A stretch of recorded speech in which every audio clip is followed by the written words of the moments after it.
Sebelum kita mendengarkan tausiah agama, terlebih dahulu saya akan tampilkan profil narasumber kita pada hari ini. Berikut profil dari narasumber kita. يا سيدي روحي تعالى تضوي في السما نجمة يمريتك في منامي محلاها رحلة يا ربي صلي على الهادي نبينا يا ربي صلي على الهادي نبينا قلبك يا طه صافي بلسم لجروحي شافي لو تبتسم لي مرة والله كافي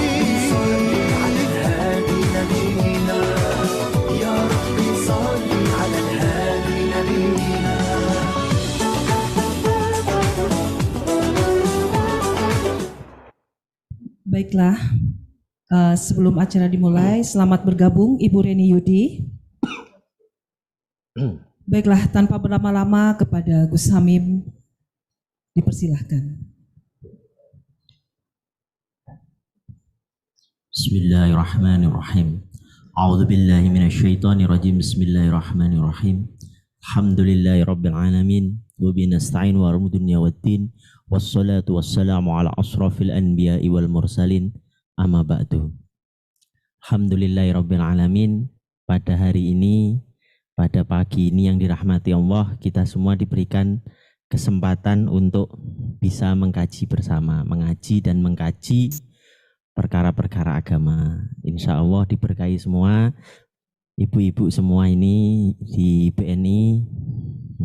Saya terima kasih atas undangannya kepada kepala wilayah dan jajarannya, termasuk ibu-ibu yang di BNI Jogja yang hadir offline maupun yang online melalui jarak jauh. Semoga kita semua dirahmati Allah. Mungkin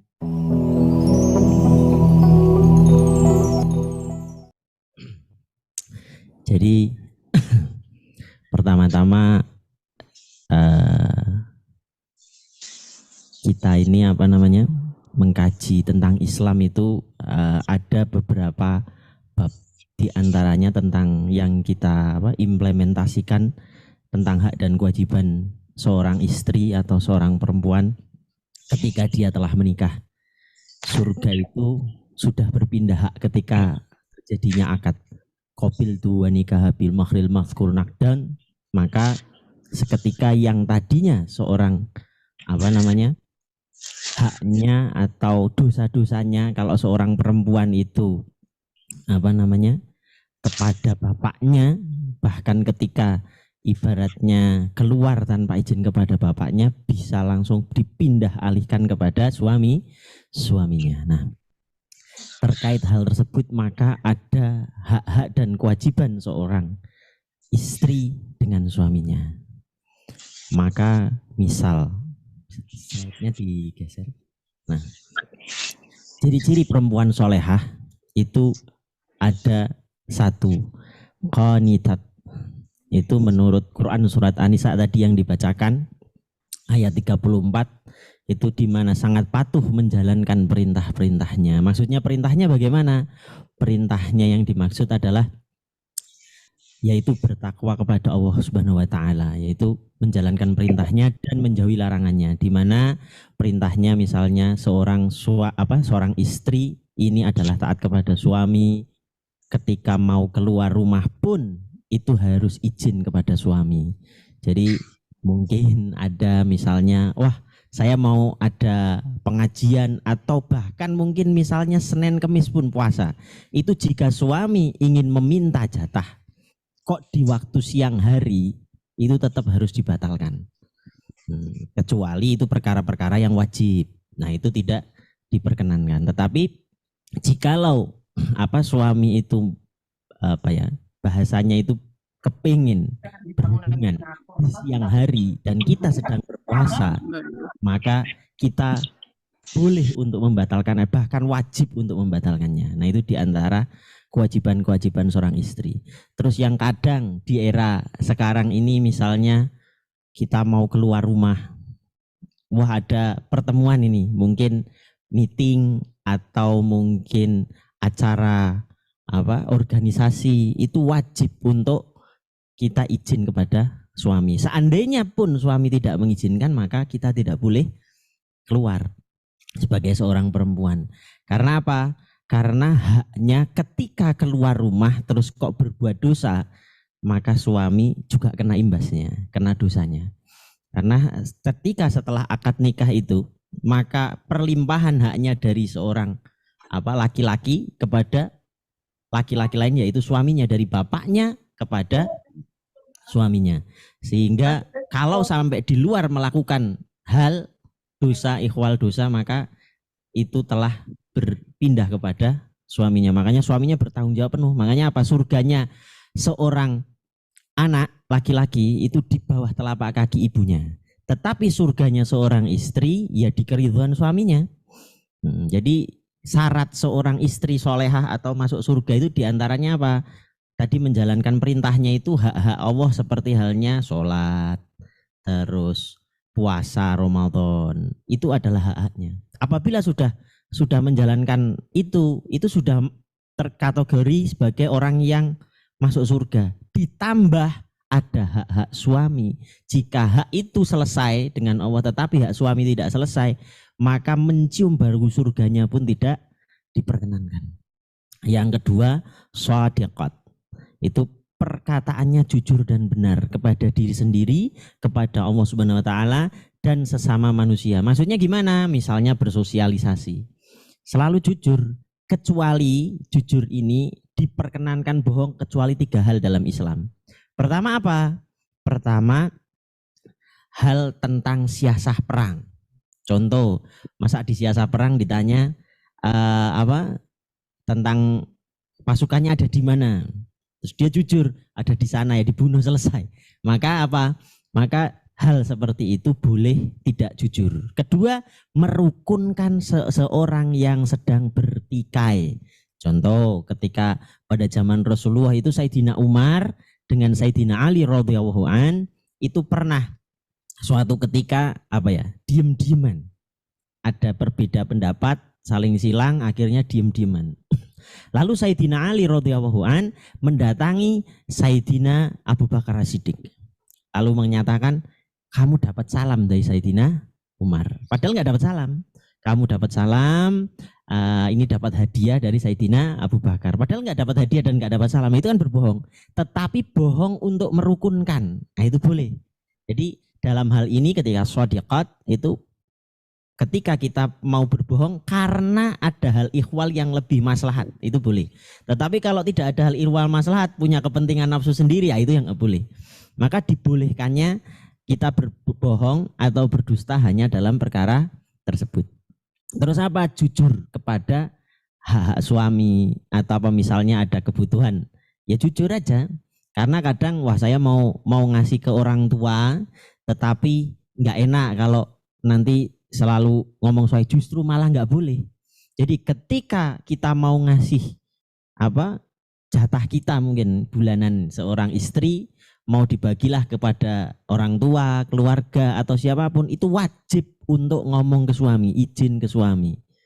Walaupun misalnya itu kita bisa nyari duit sendiri atau bisa punya uang sendiri, itu tetap wajib untuk ngomong ke suami. Walaupun mungkin ada beberapa wanita apalagi di zaman sekarang ini lebih mapan daripada suaminya, tetap harus izin ke suami. Misalnya saya mau ngasih ke orang tua, atau beda dengan suami.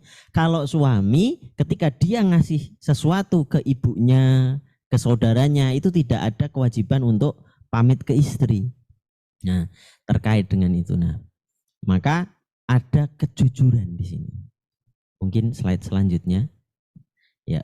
Lalu yang ketiga, sabirat atau sabar menghadapi sesuatu dan tidak pantang menyerah. Misal kok diuji secara ekonomi, entah itu diuji tiba-tiba suaminya misalnya punya pil kalau sekarang, ya kan, atau misalnya lagi suaminya kurang amanah. Nah itu seorang istri yang solehah harus sabar. Dicontohkan siapa? Dicontohkan istrinya Fir'aun. istrinya Fir'aun itu termasuk istri yang soleha. Kenapa? Karena dengan kelakuan Fir'aun yang seperti itu tetap menjaga kesolehannya. Jadi syaratnya kalau ada ibu-ibu misalnya bilang, lah kan suami saya kan nggak baik, nggak pernah nafkahin saya, suami saya jahat begini, terus saya ya jahat aja. Akhirnya saya itu pagi-pagi ya nggak nyiapin makanan, nggak nyiapin apa-apa, udah tak diemin suami minta jatah ya udah saya aja dijahatin enggak. Nah itu berarti tidak masuk kriteria nomor 3. Maka apa? Seorang istri yang baik maka dia tetap berbuat baik walaupun suaminya dalam kutip jahat, kecuali mau mengakhiri saja sekalian. Misalnya memang sudah nggak kuat, tapi ketika dalam masih jalinan rumah tangga harus tetap berbuat baik. Itu terikat hukum Islamnya di situ. Maka apa? Tapi ketika suaminya kok memang artinya sudah zalim, sudah main tangan, KDR dan lain-lain, maka ada solusi untuk out atau berhenti dengan meminta talak, meminta cerai. Tetapi itu solusi terakhir. Karena cerai itu adalah hal yang halal tetapi paling dibenci Allah. Karena setiap terjadinya perceraian maka arsy itu berguncang. Padahal arsy itu nanti ada lauful mahfuz itu. Lauful mahfuz itu kalau dia berguguran, kalau kita mau meninggal ini, nanti ada namanya daun di lauful mahfuz berguguran. Nah ketika gugur nanti diambil tuh sama malaikat Israel. Ketika dilihat sama malaikat Israel namanya Fulan bin Fulan, maka baru diambil. Nah ketika seseorang bercerai atau pisah itu maka arsy itu berguncang. Nah, maka resikonya akan memanggil murka Allah Subhanahu wa taala. Maka sangat dibenci sama Allah. Tetapi halal kalau alasannya syar'i. Nah, ketika seorang perempuan solehah maka alasan syar'i itu dibenarkan. Tetapi jikalau tidak ada kesalahan dari suami, misalnya suaminya sudah tetap baik-baik aja, nafkah aja. Terus karena kena pil malahan yang perempuannya ya kan, malah naksir sama laki-laki yang lain atau kegoda sama mantannya ketika kuliah, yang lain yang itu terus minta cerai, maka ini perempuan tidak bisa mencium bau surga. Naudzubillahi min dzalik. Jadi hal-hal seperti itu. Maka kecuali kok memang laki-lakinya sudah KDRT, keterlaluan, maka dibolehkan. Tetapi di dalam mahligai pernikahan tidak boleh ada namanya tidak menjalankan syariatnya atau syaraknya. Kalau memang sudah nggak kuat ya sudah minta talak. Tetapi kalau masih dalam hubungan suami istri kok sudah menolaknya, maka perempuan tetap jatuh dosa walaupun laki-lakinya berbuat zalim. Maka jika sudah tidak mampu ya mendingan langsung minta talak. Tetapi jika tidak ya harus bersabar kriterianya, maka disebut sobirat. Nah, surganya orang sabar ini ada sendiri pintunya, sehingga orang-orang sabar ini diberikan keutamaan tertentu. Lalu khosiyat itu khusyuk dalam memelihara ibadah kepada Allah Subhanahu wa taala. Sehingga khusyuk ini gimana? Khusyuk ini seperti takdirnya manusia ini sebagai khalifatul fil ard. Apa sih? Manusia ini ketika diturunkan sebetulnya sebagai khalifatul fil ard. Walaupun status wanita ini sebagai pembantu seorang laki-laki atau makmumnya laki-laki, dalam hal ini ketika disebut khasyat atau khusyuk itu adalah hatinya tidak bercampur dengan dunia ketika sedang sholat atau sedang menghadap Allah Subhanahu wa taala. Maka gimana maksudnya? Maka sabda Rasulullah itu adalah diantaranya berdoa, ya Allah jadikanlah dunia dalam genggamanku tetapi tidak dalam hatiku. Maksudnya gimana? Ketika di dalam hati, misal seseorang sudah masuk jatahnya zakat. Zakat itu kriterianya 83 gram emas ibu-ibu. Dan dihitung setelah setahun. Jadi kok harta saya numpuk lebih dari 83 gram emas. Kalau emas sekarang taksirannya sekitar 1 jutaan berarti 83 juta. Itu sudah ada setahun tidak dipakai apa-apa, maka kena zakat 2,5%. Nah ketika sudah sampai 2,5%, kok hartanya misalnya 1 miliar berarti berapa?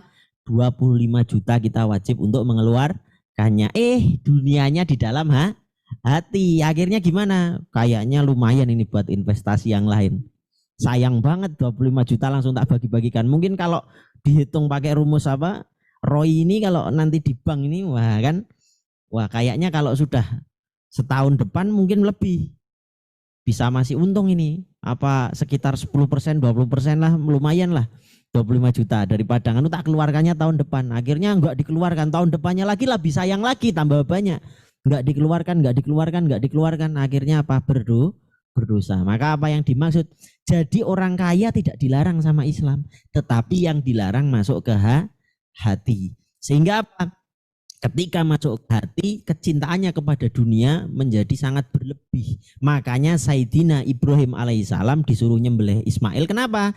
Karena Ismail masuk ke hatinya Nabiullah Ibrahim alaihissalam. Nah, ketika disuruh nyembelih, intisari maknanya, hakikatnya apa sih? Hakikatnya mengeluarkan Ismail dari hatinya. Maka ketika kita ini mengeluarkan dunia ini apa sih? Dunia yang dalam hatinya bisa duit, bisa pasangan, bisa anak, bisa lain-lain. Terus kita tidak boleh mencintai anak, pasangan, duit dan lain-lain, Ustaz.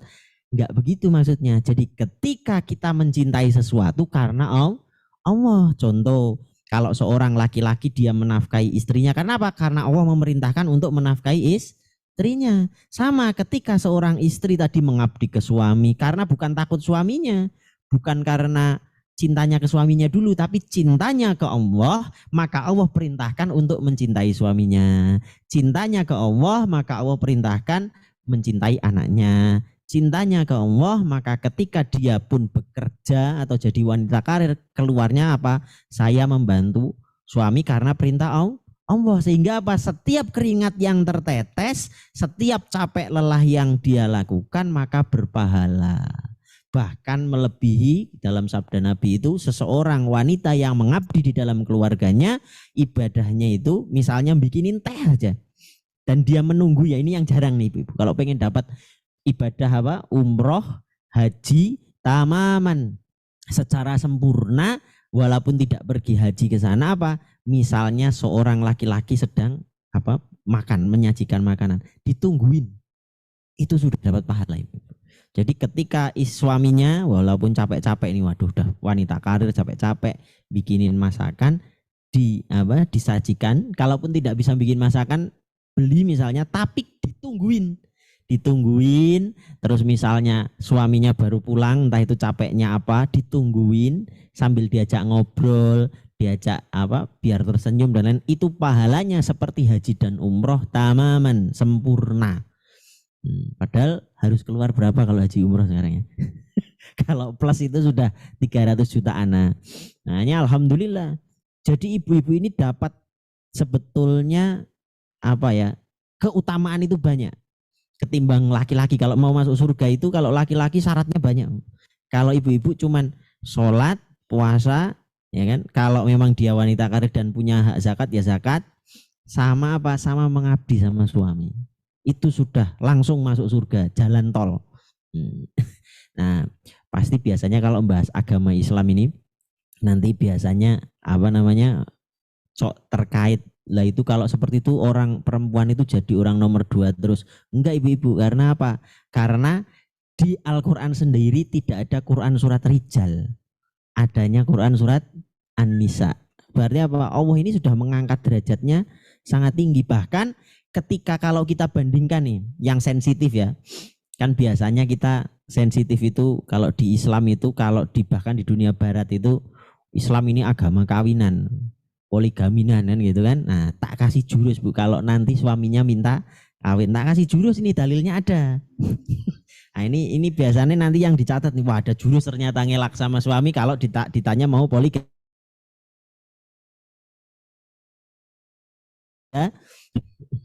Itu di situ menjelaskan, seberusanya engkau berbuat adil kepada istri-istrimu, niscaya tidak akan mampu. Padahal syaratnya adil. Jadi itu Allah yang ngomong sendiri di Quran surat An-Nisa ayat 129 ini, apa senjatanya ibu-ibu kalau lagi ditanya poligami. Misalnya suaminya mau poligami, baca itu Al-Quran dulu sana. Quran surat An-Nisa 129, seberusanya engkau berbuat adil kepada istri-istrimu, niscaya tidak mampu terselamatkan ibu-ibu.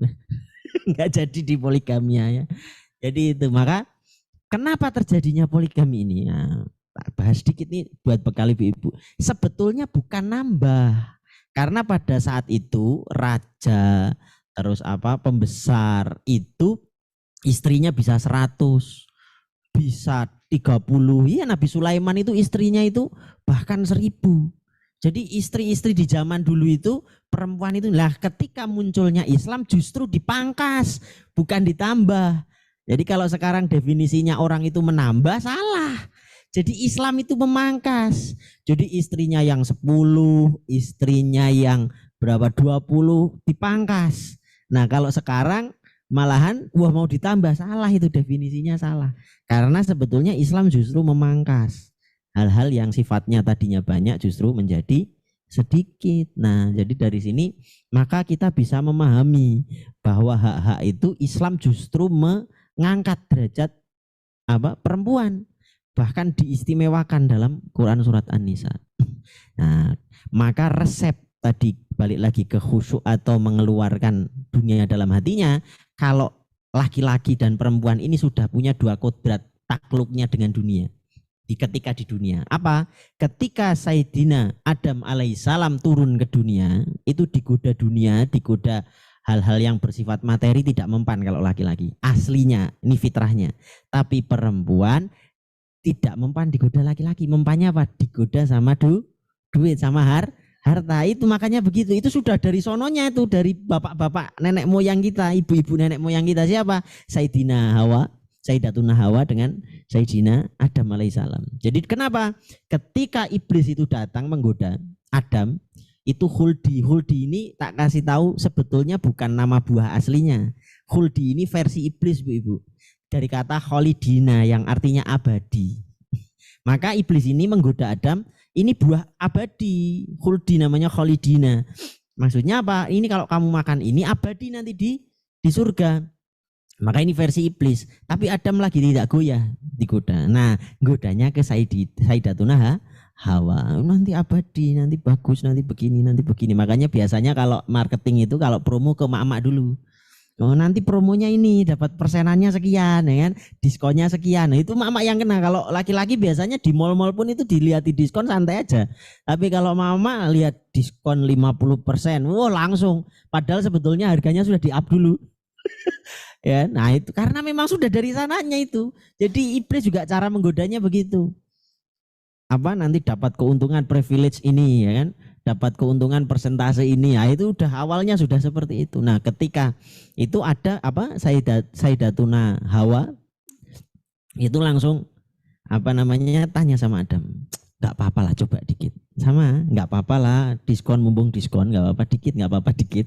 Akhirnya dicoba, makanya Sayyidatuna Hawa itu makan 2 biji, Sayyidina Adam makan 1 biji. Kalau Sayyidatuna Hawa itu diriwayatkan jadi payudara, kalau Sayyidina Adam jadi ini jakun di sini. Nah, karena pasti ditelan di sini terus tersadar terus Ketika itu maka kalau ada laki-laki yang bisa menundukkan syahwatnya terhadap perempuan, diriwayatkan di Quran surat Yusuf, ketika Yusuf digoda sama perempuan gila-gilaan itu, ditawari berzina dan lain-lain, tapi kok beliau itu menahan diri, maka dimuliakan derajatnya sama Allah. Ini standarnya laki-laki. Kok sampai bisa menundukkan diri dari perempuan, dia akan dinaikkan derajatnya. Kebalikannya, seorang perempuan jika bisa menundukkan dirinya dari syahwat duniawinya, hartanya langsung dimuliakan. Seperti siapa? Sayyidatuna Maryam alaihissalam. Maka beliau dinaikkan derajatnya. Bahkan saking dinaikkan derajatnya jadi wali yang tinggi, agama tetangga sebelah kita akhirnya mendewakan sampai jadi ibunya Tuhan. Nah, kenapa? Jadi ajaran agama sebelum kita ini sebetulnya adalah tajali pretelan-pretelan. Tajali itu antara kebaikan yang diturunkan Allah berangsur-angsur. Contoh, kalau hukumnya Nasrani atau Yahudi itu begini. Nabiullah Musa alaihissalam itu kan memegang Taurat, itu pakainya akal rasional. Makanya Yahudi itu terkenal rasionalnya yang tinggi. Jadi hukumnya begini bunyinya, jika kamu dipukul atau didolimi, kamu boleh balas mukul, boleh mendolimi setimpal. Maka akal banget, fikih banget. Jadi hukum ya kalau mencuri potong tangan, kalau misalnya kamu memukul ya dipukul. Ini Yahudi, ajaran Yahudi. Ajarannya Nabi Musa alaihissalam. Tapi ketika masuk ajarannya Nabi Isa alaihissalam, akalnya dilepas. Yang dipakai apa? Hatinya. Jika ditampar pipi kanan, kasih pipi kiri, rasionalnya dilepas, hitung-hitungan tentang kalkulasinya dilepas. Jadi kita biar juga tahu kenapa Islam ini disebut sempurna. Jadi kalau ada yang bicara tentang agama itu semuanya baik, iya, tapi kalau semuanya benar nanti dulu. Nah, kalau baik-baik semua, tapi kalau benar nanti dulu. Nah, ketika Islam, maka apa? Jika kamu dipukul, kamu boleh bales. Tapi kalau kamu memaafkan, kamu lebih mulia. Jadi gabungan antara akal dan hati. Sehingga apa? Sehingga disebut agama penyempurna. Jadi apa? Kenapa kita perlu ngaji seperti ini? Biar apa tahu, oh ternyata Islam itu kenapa bisa sempurna? Karena apa? Menggabungkan akal dan hati. Makanya tidak hanya udah pasrah aja. Enggak begitu. Kalau di Nasrani, yang Nasrani beneran itu akan kalau pasrah aja.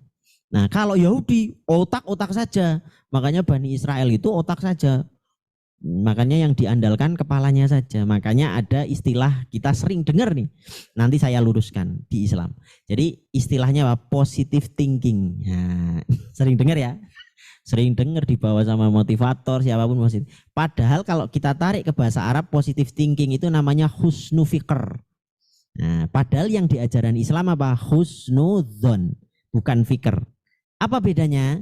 Kalau dzon itu rasa, prasangka. Jadi harusnya apa? Bukan positive thinking tapi positive feeling. Nah, itu dunia barat biasanya geser seakan-akan benar. Padahal bedanya jauh. Contoh, kita mau bisnis atau jadi seorang atasan mau terima karyawan. Terus dilihat karyawannya baru buka pintu, assalamualaikum bu. Wah kayaknya kamu nggak cocok deh kerja di saya karena kamu ini lahirnya hari ini. Nah, itu namanya apa? Negatif feeling, bukan negatif thinking. Jadi belum melihat datanya langsung ditolak. Itu namanya negatif feeling atau suudzon. Nah, tapi yang tidak boleh itu yang seperti itu tuh. Tapi kalau negatif thinking atau apa suul fikr itu beda begini. Dilihat dulu CV-nya. Oh pernah kriminal, terus apa lagi dilihat lagi CV-nya, oh ternyata pernah berbuat tidak baik atau dipecatnya gara-gara masalah. Terus oh saya tidak menerima kamu sebagai karyawan atau saya tidak mau berbisnis denganmu. Nah, itu namanya apa? Negative thinking. Dan ini boleh. Jadi seseorang membuat analisa misalnya dalam perusahaan itu analisa tentang negatifnya hal-hal atau analisa risiko, ini masuknya ke negatif thinking. Masa nggak boleh? Boleh. Bahkan Rasulullah itu ketika menghitung peperangan itu tidak hanya dengan wah tawakal selesai menang, padahal perang Parit itu bisa aja bahkan dikalahkannya itu pakai badai. Tapi kenapa Sayyidina wa Maulana Muhammadin sallallahu alaihi wasallam Rasulullah itu tanya dulu kepada sahabat. Ini mencontohkan bahwasanya walaupun bisa berhubungan sama Allah butuh butuh untuk musyawarah. Sama ketika kita menyelesaikan suatu masalah butuh musyawarah dengan tim. Nah, mau pengajian aja ada musyawarahnya dulu nih semalam kan. Nah ya, jadi ada musyawarah, tidak dengan wah saya dapat petunjuk langsung dari Allah berarti langsung pasti benar. Enggak, Rasulullah aja tanya. Ini biasanya kalau kita dikepung dalam suatu peperangan itu gimana caranya untuk untuk bisa menang biasanya bagaimana? Lalu Salman Al-Farisi dari Persia ngomong, kalau di kita bikin parit ya Rasulullah. Nanti kalau kudanya mau lewat keperosok jadi nggak bisa masuk. Walaupun jumlahnya banyak nanti kita bisa ngatasi. Nah itu minta saran. Walaupun endingnya menangnya karena dikirimnya badai. Tapi inti yang diajarkan Rasulullah adalah apa? Kita tetap bermusyawarah. Jadi ada yang namanya pintar merasa sama merasa pintar. Kalau pintar merasa itu aman. Kalau merasa pintar ini bahaya. Karena iblis itu ana khairu minhum, aku lebih baik daripada kamu. Ini bahaya ini, merasa pintar. Saya pintar bikin laporan. Ngapain lihat-lihat punya teman, ngapain kita musyawarah, udah yang benar punya saya, repot. Maka apa? Harus pintar merasa. Jadi dihidupkan rasanya. Maka tadi positive feeling itu atau husnudzon itu apa? Pintar merasa. Oh, kayaknya ini makanya kalau di perusahaan ada MSDM, manajemen sumber daya manusia. Tujuannya apa? Agar pintar merasa. Oh, kok kualitas karyawan kok produktivitasnya lagi turun nih. Karena pintar merasa jadi bisa merasakan, dipanggil. Kamu kenapa ya kok bisanya? Ini kok sekarang kayaknya produktivitasnya menurun.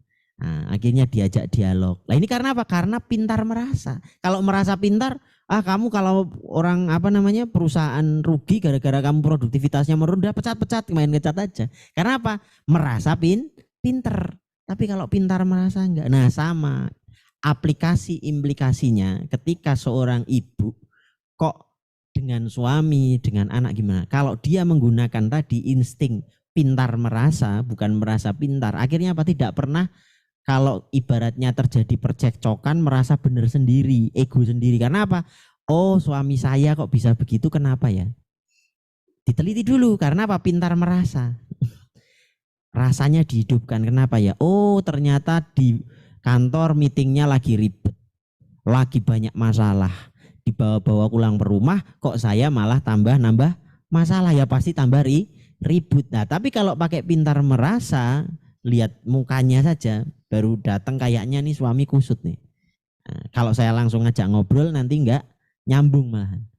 Nah, maka ditunggu calling down dulu, dipijitin, kayak diajak santai-santai, jangan diajak ngobrol dulu. Kadang lagi stres itu akhirnya jadi masalah. Padahal tadinya nggak mau masalah, cuman misalnya Pak mau makan nasi apa mie, jadi masalah itu. Oh, tanya minasi lagi pusing kan gitu kan. Lah padahal tanyanya bener.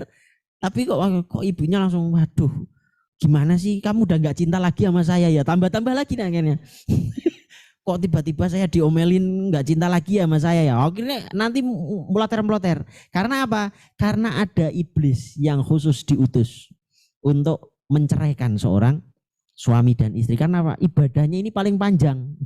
Karena apa? Ketika seseorang misalnya berbuat dosa, dia kok sudah bersuami istri atau sudah berkeluarga, itu sebetulnya gugurkannya gampang, Ibu. Tinggal gendengan bawa ke mall. Itu nanti ini ngomong sama bapak-bapak. Pak, katanya Pak Ustadz, wah, kalau kita lagi berbuat dosa, Pak, pengen cepet dirontokkan itu, ada cara ringkas, Pak. Bawa saya ke mall gendengan, Pak. Nanti insya Allah dosa kita berguguran. Kata bapaknya nanti dibales. Iya, gendengan aja kan, gendengan. Iya, jadi kalau ibunya mau ngambil belanja digendeng, tarik. Jadi akhirnya apa? Nggak jadi ya. Kartu kreditnya ditahan dulu, gendeng kan, gendengan katanya Pak Ustadz kan. Ya udah digendeng ya. Karena apa? Sabda Rasulullah, suami dan istri dia berjabat tangan atau bergandengan tangan, maka apa? Dosa-dosanya bergugur.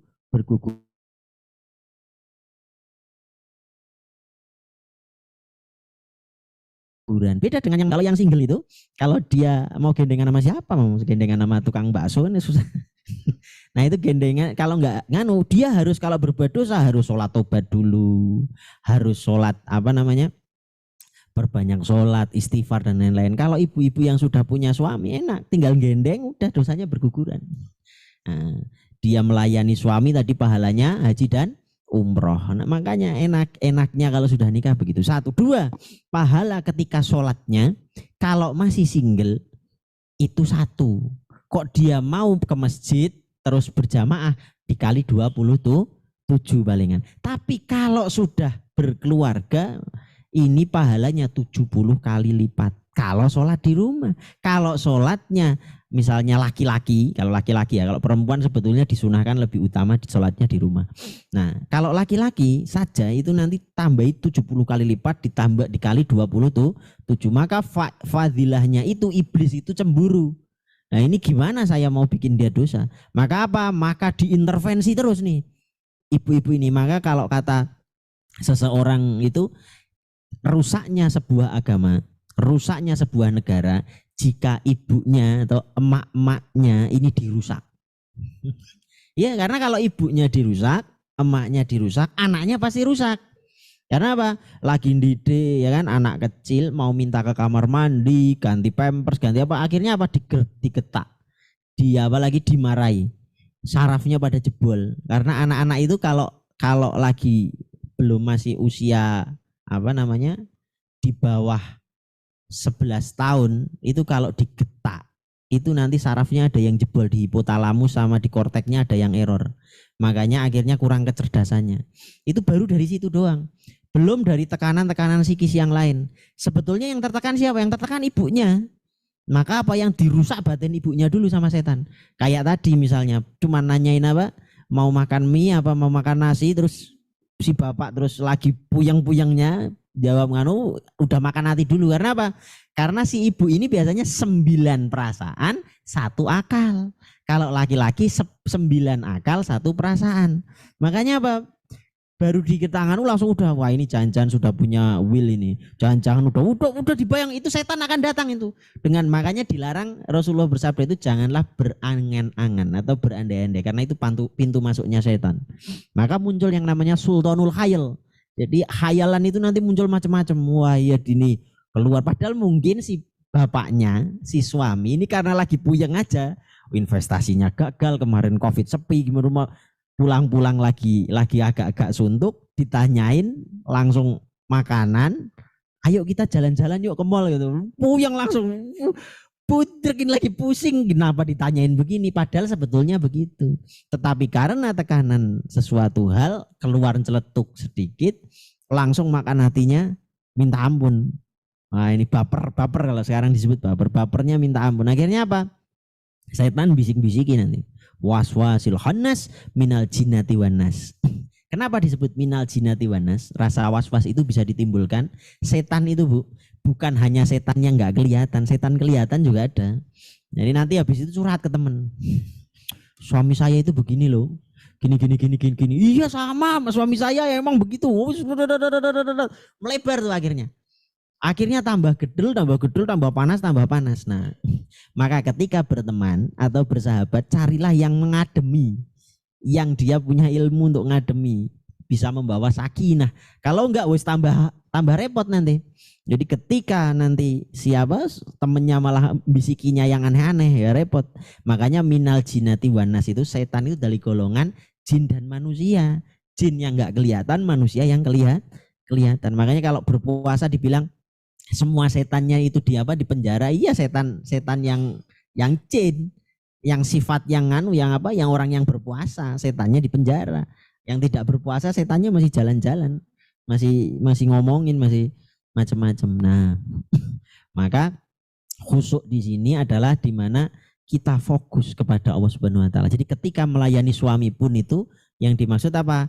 Diniatkan beribadah kepada suaminya.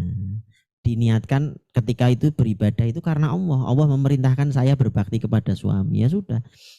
Jadi akhirnya batinnya jadi sakinah, jadi tenang. Ketika nanti ada apa-apa suami bagaimanapun kita support. Makanya banyak tokoh-tokoh hebat dunia ini pasti di belakangnya ada istri yang luar biasa. Anak-anak yang luar biasa pasti dididik sama ibu juga yang luar biasa. Nah makanya kalau mau ngerusak seorang generasi pasti yang dirusak ibu-ibunya dulu. Ibu-ibunya dirusak, anaknya rusak, nanti bapaknya rusak, udah berantakan itu sebuah generasi. Maka ini PR-nya. Ketika kita ngaji, semoga biar bisa mendidik batin kita sebagai ibu-ibu yang lebih sabar, lebih khusyuk dalam beribadah. Wallahu a'lam bishawab. Selanjutnya mungkin slide-nya. Terus so'im itu apa? Berpuasa dari segala larangannya. Jadi seorang yang disebut wanita yang solehah itu so'im. So'im itu apa? Berpuasa itu banyak. Karena dalam menurut pendapat dari Al-Imam Al-Ghazali, puasa itu ada 3 golongan. Ada 3 level tingkatan. Puasa pertama itu puasanya orang awam umum. Jadi dari mulai terbitnya fajar sampai tenggelamnya fajar, tidak berhubungan intim, tidak makan, tidak minum, sah. Itu puasanya awam. Kalau puasanya masih kelas itu, ya berarti masih umum, masih kelas dasar. Ada lagi yang level kedua, puasanya yang menahan panca inderanya untuk berbuat maksiat. Jadi selain tadi ditambah lagi matanya dijaga, pendengarannya dijaga, semuanya dijaga. Bahkan apa larangan-larangannya dijaga. Makanya kalau Ramadan itu disebut pendidikan apa namanya ya, untuk 11 bulan kemudian. Nah kalau ini bersih nanti jadi fitrah, kembali ke fitrahnya. Maka apa? Selama 30 hari ini sebetulnya kita dilatih untuk puasa minimal panca inderanya. Yang mulutnya mungkin mau apa namanya, ngerumpi biasanya. Wis kayaknya asik kalau ngerumpi ini. Wah, tetangga baru beli mobil baru itu. Gimana penghasilannya dari korupsi apa beneran apa gimana nih? Kayaknya sama-sama kayak ini, pangkatnya sama kayak bapak ini, gimana ini ya? Satu dapat ngerumpinya ke tetangga, dua dapat ngomporin bapaknya biar ikut-ikutan apa korupsi atau apa gitu kan. Jadinya begitu. Lah ini ibu-ibu yang harus dibenerin di situ. Jadi kalau ketika itu benar, maka semuanya jadi benar. Orang lain beli mobil misalnya, ya udah nggak apa-apa Pak, kita dengan kesabaran insya Allah yang bener ini malah berkah. Wah, adem bapaknya jadinya. Nah kadang kayak kemarin yang tipikor itu yang kena itu biasanya karena jujur dari belakangnya minta Hermes gitu kan, ya minta apa lagi minta villa di puncak gitu kan. Nah ya akhirnya apa, dipaksa harus punya penghasilan sekian kalau bapak-bapak, atau yang ibu-ibu yang memang wanita karir akhirnya tadi kena apa namanya marketing dunia ini, nanti dapat diskon sekian, nanti dapat diskon sekian. Nah, ya nggak apa-apa asal dijalankan uangnya dengan benar, dengan halal, barokah, nggak masalah. Karena dunia juga harus dinikmati. Ketika dinikmati sebagai rasa syukur juga itu akan ditambah nikmatnya dan sesuai dengan perintah Allah Subhanahu wa taala.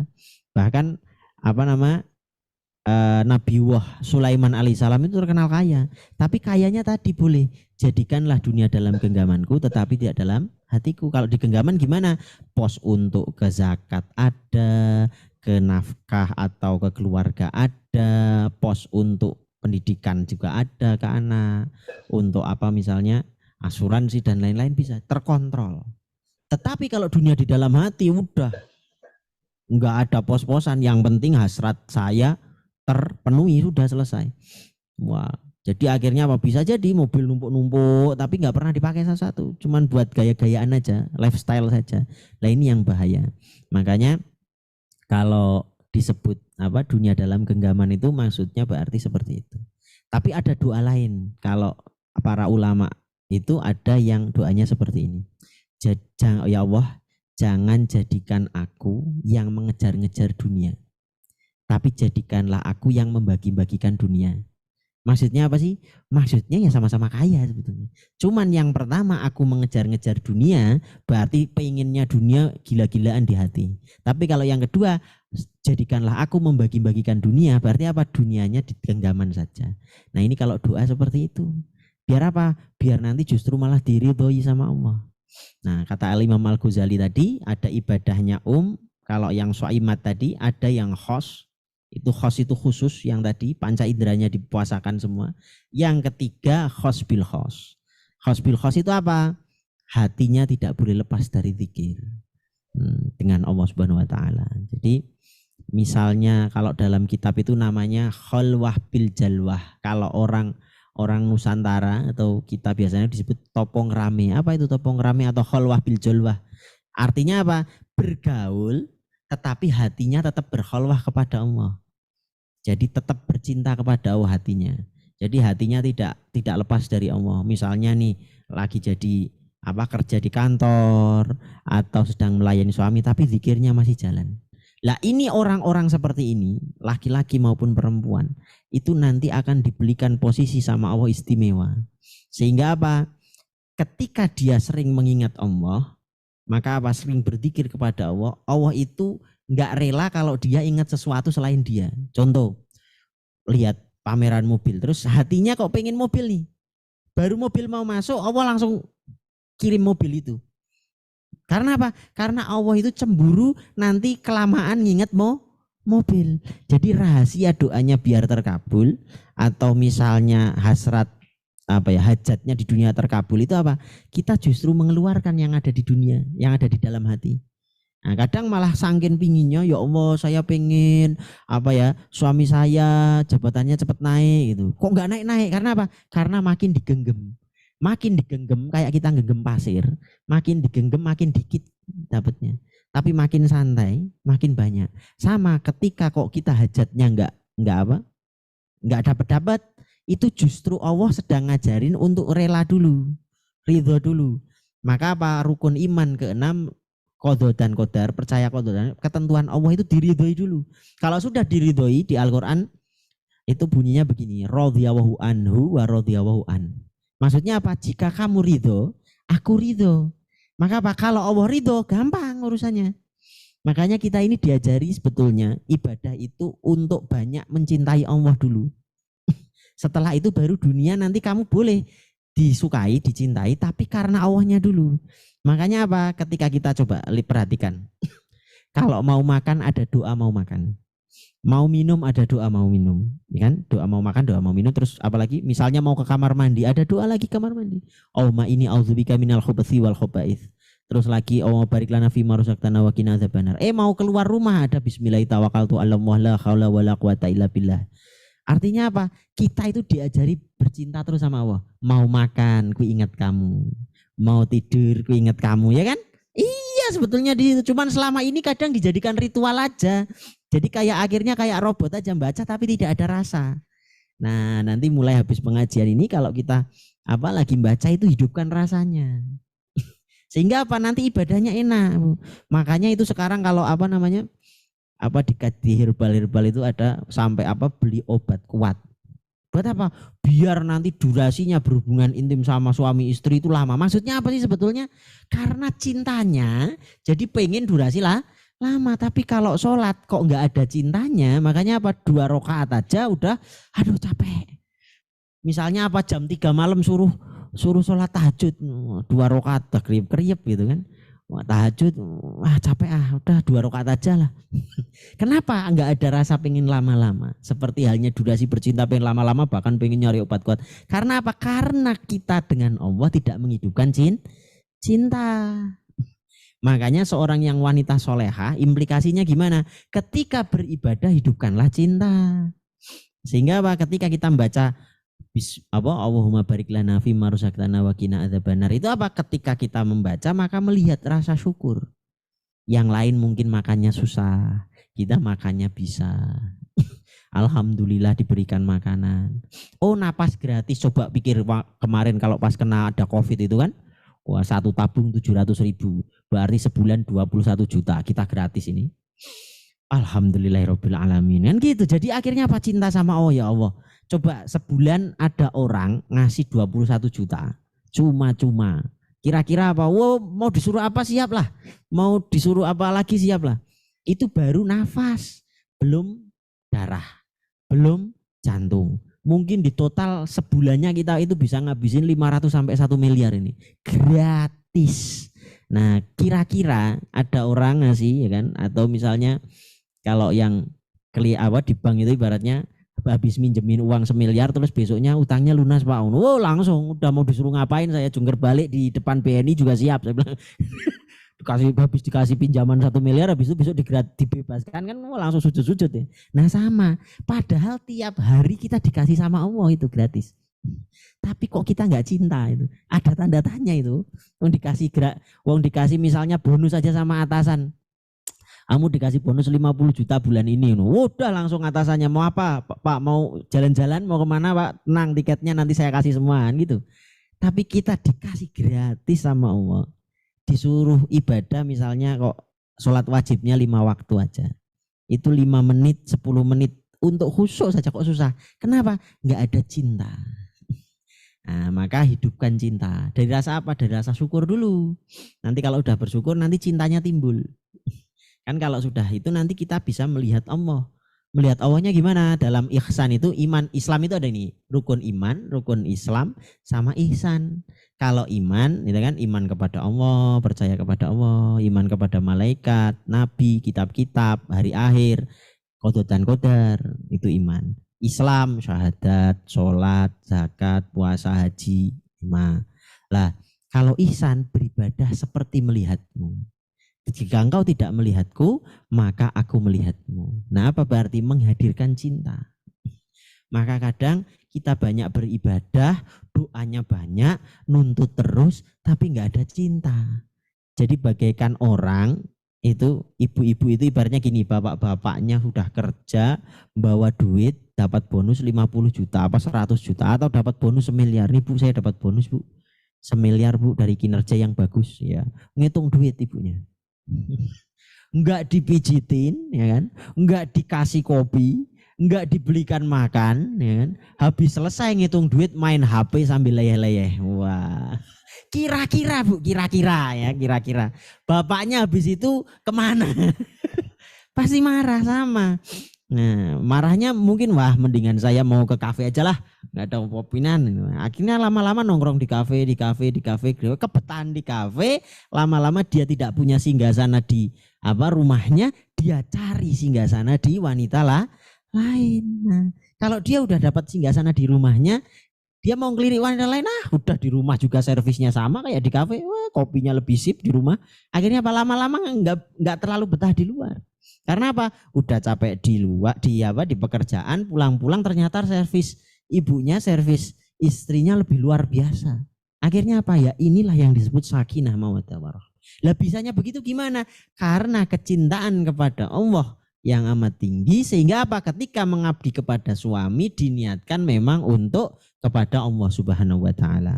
Nah, maka ketika kita melakukan sesuatu, kita ingatnya Allah dulu, kepada suami, kepada siapa. Suaminya lagi agak cemberut nih, masuk nih. Tak cemberut. Yang dilihat apa? Allah. Udah tetap senyum. Nah, ketika kita senyum, aura positifnya itu melunturkan yang negatif dari luar. Habis diomeli atasan, habis apa? Pulang-pulang ketemu istri yang tersenyum, ketemu istri yang baik, yang soleh, auranya positif, langsung lupa plak. Udahlah, ya mah, manut ya. Jadi begitu. Jadi akhirnya bukan suami-suami takut istri, tapi suami-suami cinta istri. Itu resepnya Bu. Jadi taklukkan dulu Allahnya, nanti Allah kasih hatinya suami dengan total. Sama ketika di Quran surat Yusuf itu, Zulaikha itu ngejar-ngejar sama Yusuf itu gila-gilaan. Sampai mau diperkosa ini Yusuf ini. Ya, ditarik itu. Sampai sangkin tergila-gilanya dengan Yusuf. Karena apa? Tapi tidak dikasih sama Allah Yusuf. Tapi ketika Sayyidatuna Zulaikha radhiyallahu anha, itu beliau fokusnya sama Allah, karena umur makin tua, terus akhirnya aku ngejar Yusuf ya juga percuma. Yusuf pasti keluar dari penjara, udah jadi pejabat sekarang, udah jadi menteri, pasti ngeliriknya yang muda. Mikirnya Zulaikha, ya sudah aku ngejarnya Allah aja, ibadah sama Allah, fokus menjadi perempuan yang solehah. Akhirnya apa? Akhirnya justru malah Allah perintahkan Yusuf untuk menikahi Zulaikha. Jadi kalau kita ngejar Allah, dunianya semua dikasih. Nah itu maka cintanya dulu kepada Allah, nanti Allah perintahkan jadi istri yang berbakti kepada suami. Jadi ketika berbakti karena Allah, bukan karena suamiku jahat ya aku tak jahat aja, enggak begitu. Karena kepribadian itu cara merubah watak laki-laki pasangan kita. Kalau diberikan ketidakcocokan atau yang kita tidak cocok, atau sesuatu yang buruk atau sesuatu yang kurang baik, maka rubah dulu, bercermin di sini. Karena di Quran surat An-Nur ayat 26, laki-laki yang baik untuk perempuan yang baik, laki-laki yang buruk untuk perempuan yang buruk, laki-laki pezina untuk perempuan yang pezina.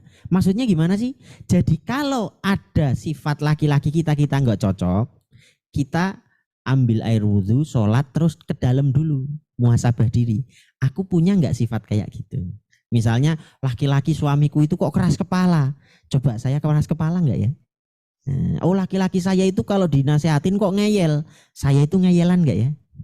Karena apa? Laki-laki yang baik untuk perempuan yang baik, laki-laki yang buruk untuk perempuan buruk, laki-laki pezina untuk perempuan pezina, laki-laki musyrikin untuk perempuan musyrikin. Jangan-jangan laki-laki yang keras kepala ya untuk perempuan seperti saya yang keras kepala. Maka gimana cara nasihatinya? Enggak langsung dipukul dulu, tapi masuk ke dalam, dibenahi yang di dalam, nanti yang di luar ikut berubah. Jadi kalau hatinya mulai baik memperbaiki diri, nanti cahaya itu mantul keluar. Sehingga nanti perubahan sikapnya juga berubah, diberikan hidayah. Allahumma amin. Jadi bismillahirrahmanirrahim. Jadi terakhir nih, apa namanya? Yang zakirat. Perbanyak zikir dan mengingat Allah. Nah, itu tadi. Jadi ketika di Quran surat Ar-Ra'd ayat 28, maka orang yang solehah atau yang bertakwa itu perbanyak zikir seperti tadi yang sudah diucapkan. Jadi perbanyak zikir itu apa? Misalnya tadi Allah itu kasih mekanisme biar nggak bosen. Jadi mau bangun tidur ada doanya, mau tidur ada doanya, mau makan ada doanya. Sehingga apa? Sehingga kita menghidupkan Allah itu dalam 24 jam.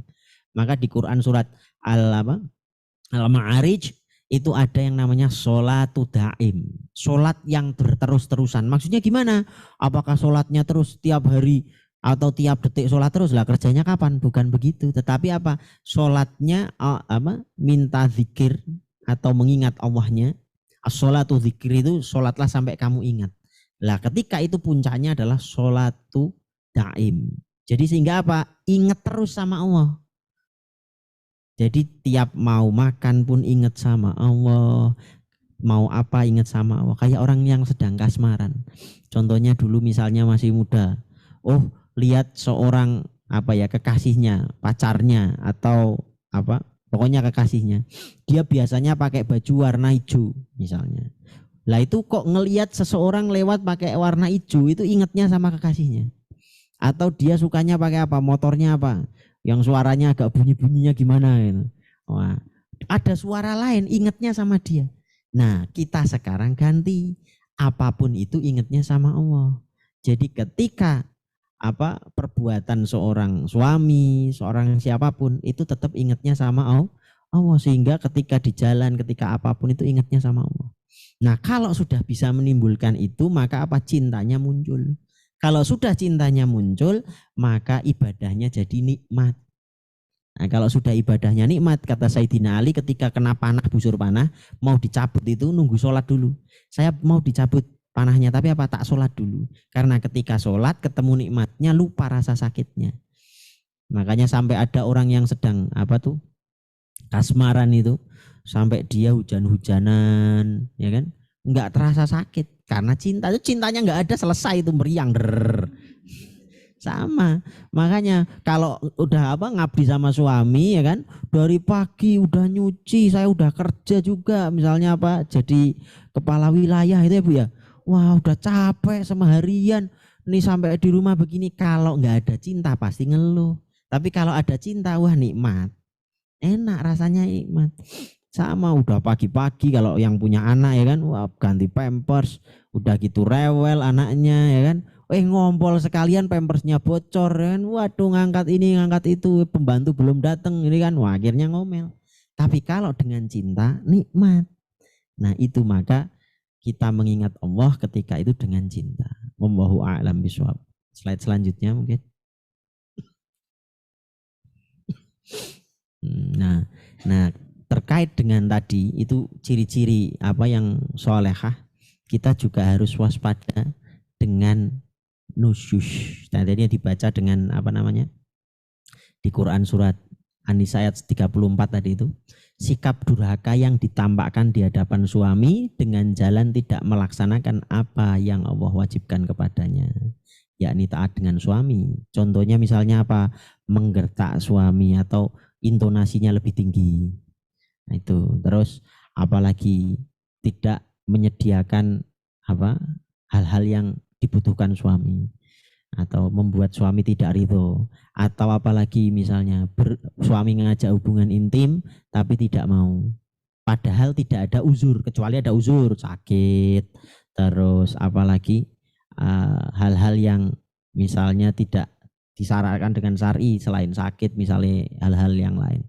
Tetapi ketika tidak ada uzur, menolak itu selama semalaman suntuk, misalnya di malam hari, itu malaikat itu melaknatnya.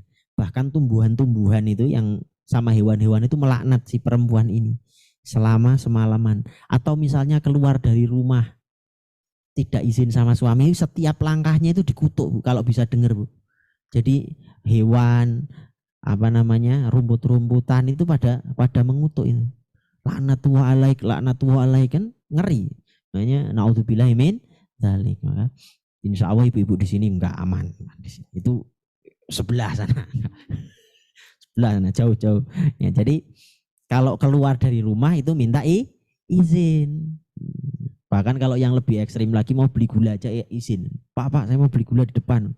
Oh, di WA lagi, bapaknya lagi di kantor kan lagi meeting. Pak, saya mau beli gula ini Pak. Belum dibuka kan, udah beli gula sampai malam. Pas pulang-pulang saya mau bikin kopi, gulanya mana ya? Lah kan nggak dikasih izin. Ya saya takut akhirnya, wah itu yang ekstrim. Makanya minta izin yang global aja langsung. Pak, kalau saya beli gula boleh ya Pak ya?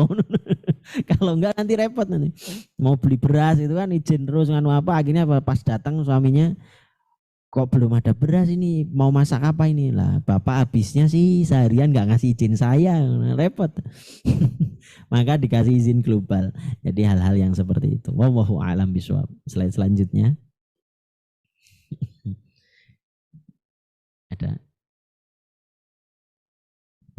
Nah, jadi ketika nanti nusyush itu apa? Hak gilirnya, hak nafkahnya boleh sang suami memutusnya. Jadi kalau ada seorang istri kok sampai tadi menolak hubungan seperti itu, ada hak suami untuk tidak memberikan nafkah. Tapi kalau para sahabat sendiri itu marahnya ada stepnya, Bu. Ini senjatanya ibu-ibu kalau lagi ngomong sama suami nanti. Jadi sahabat itu sama Rasulullah itu stepnya ada. Pertama, kalau marah itu harus bersabar sampai 80 kali amarah dulu. Jadi marah nih sama istrinya ngomel apa-apa udah diemin dulu sekali kan, simpen catat satu. Ngomel satu. Kalau sudah 80 sampai 70 baru boleh marah. Marahnya apa? Marahnya pun tidak boleh langsung gertak ini kalau suami. Wah, nggak boleh balasin dulu. Ya udah, diem. Pindah tempat. Nah, udah pindah tempat. Lalu step kedua apa? Tidak tidur bareng. Tapi harus istrinya yang di tempat yang lebih baik. Misalnya istri di dalam kamar, asinan suaminya di sofa. Nah, itu stepnya begitu kalau mau mau sampai sebelum talak ini harus menjalani step ini kalau sahabat dulu. Tapi biasanya sampai ke step itu sudah selesai. Nah, kalau sampai step itu belum selesai, ada lagi step selanjutnya apa? Memukul, tapi memukulnya tidak dengan emosional dan memukulnya bukan memukul dengan kekerasan sampai enggak, memukul dengan pikiran bisa. Yang dimaksud itu mukul apa? Mukul mentalnya misalnya. Oh, nanti nafkah kamu enggak tak kasih hari ini 3 hari ini misalnya atau apa. Itu pukulan yang seperti itu yang dihalalkan. Kalau bersifat tadi nusyush, hak-haknya suami tidak diberikan. Nah, setelah itu baru akhirnya bisa jatuh talak 1. Jadi ada stepnya, enggak langsung laki-laki itu emosi apalagi main tangan, main nganu enggak. Kalau sahabat dulu malah biasanya sudah sampai pindah dari kamar aja udah langsung rujuk. Umumnya seperti itu. Tetapi kalau stepnya seperti tadi. Nah, ketika bicara talak, ini sebagai pengetahuan ibu-ibu. Jadi talak itu ada talak 1, talak 2, talak 3. Talak 1 itu misalnya aku ceraikan kamu. Itu sudah jatuh talak 1. Nah, ketika jatuh talak 1, ketika sudah sebelum 3 bulan kok mau balik itu nggak perlu akad, Bu. Langsung balik aja. Tapi kalau lebih dari 3 bulan maka harus ada akad lagi, tapi masih boleh. Kok sudah berjalan kejatuh lagi talak 2. Aku ceraikan kamu. Maka apa? Sudah jatuh talak 2. Ini sama. Kalau sebelum 3 bulan maka boleh langsung campur. Tapi kalau belum 3 bulan, kalau sudah 3 bulan maka harus akad lagi. Udah akad lagi, berjalannya waktu, kejadian lagi yang ketiga, aku ceraikan kamu. Maka apa? Tidak boleh nikah lagi sama orang tersebut yang mentalaknya. Kecuali si ibu atau si perempuan sudah nikah dengan laki-laki lain, lalu terus cerai lagi, baru bisa nikah lagi. Nah, itu modelnya begitu. Hukum agama fikihnya seperti itu. Wallahu a'lam bishawab. Waktu saya udah habis ya. udah offset ini mungkin. Jadi masuk ke sesi berikutnya, tanya jawab. Boleh tanya tentang yang materi, boleh di luar materi. Wallahu a'lam bishawab. Wallahul muwaffiq min thoriq. Wabillahi taufiq wal hidayah. Wassalamualaikum warahmatullahi wabarakatuh.